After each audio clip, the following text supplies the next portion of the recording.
BA प्रथम वर्ष राजनीति विज्ञान के विद्यार्थियों, आज मैं आपको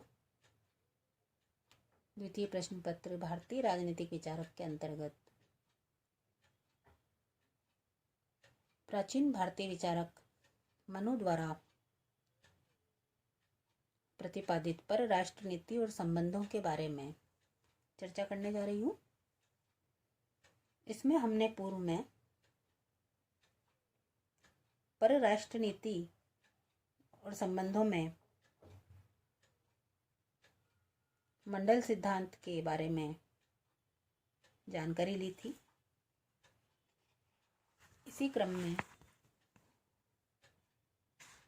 मनु की मान्यता है कि एक राजा का पड़ोसी राज्य स्वाभाविक रूप से उसका शत्रु राज्य होता है, और दूसरी स्वाभाविक बात इसमें यह है कि मित्र का मित्र या शत्रु का शत्रु तो मित्र होता है, लेकिन शत्रु का मित्र शत्रु होता है।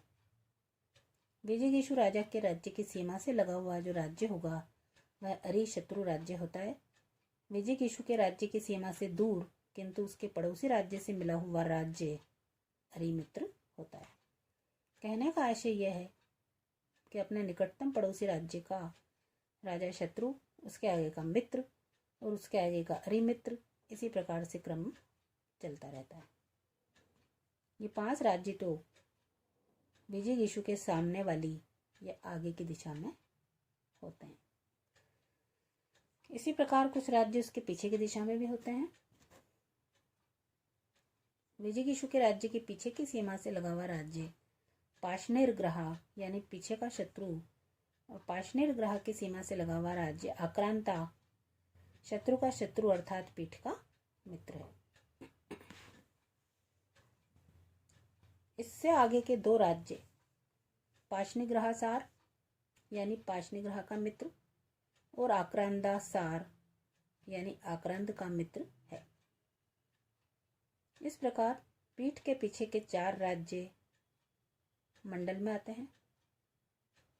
पाशनिग्रह पड़ोसी होने के कारण ही विजयकेशु का शत्रु होता है, और आक्रांदा पाशनिग्रह का पड़ोसी होने के कारण पाशनिग्रह का शत्रु और विजयकेशु का मित्र होता है। इन 10 राज्यों के अतिरिक्त 2 अन्य राज्य भी होते हैं, मध्यम तथा उदासीन। मध्यम ऐसा राज्य है जिसका प्रदेश विजयकेशु तथा अरि राज्य दोनों की सीमा से लगा हुआ है। मध्यम राज्य दोनों की, चाहे वे परस्पर मित्र हों या शत्रु हों, सहायता करने में समर्थ होता है और आवश्यक होने पर दोनों का अलग अलग मुकाबला कर सकता है। उदासीन राज्य का प्रदेश विजयकेशु, अरि तथा मध्यम इन तीनों की सीमाओं से परे होता है। यह बहुत शक्तिशाली होता है।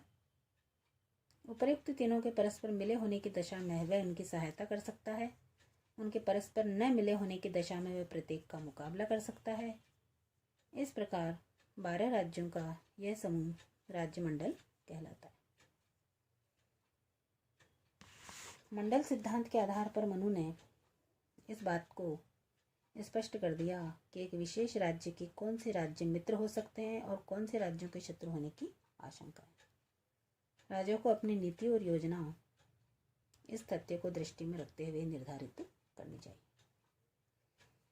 राज्य मंडल में संतुलन यानी शक्ति संतुलन को आघात पहुंचने पर राज्य की सुरक्षा खतरे में पड़ सकती है। अतः राजा को ऐसी नीति और योजना अपनानी चाहिए कि शक्ति संतुलन सदैव उसके पक्ष में रहे। मनु ने प्रत्येक राजा का यह कर्तव्य माना है कि मंडल सिद्धांत के आधार पर जो राज्य उसके मित्र हो सकते हैं वह उनके साथ मैत्री संबंध को बनाए रखे और सुदृढ़ करे। मंडल सिद्धांत के आधार पर जो राज्य उसके शत्रु होते हैं उन राज्यों को कमजोर करे और शत्रु राज्यों को इस प्रकार से नियंत्रित करे कि वे शत्रु के रूप में सक्रिय होने का साहस नहीं कर सकें। धन्यवाद।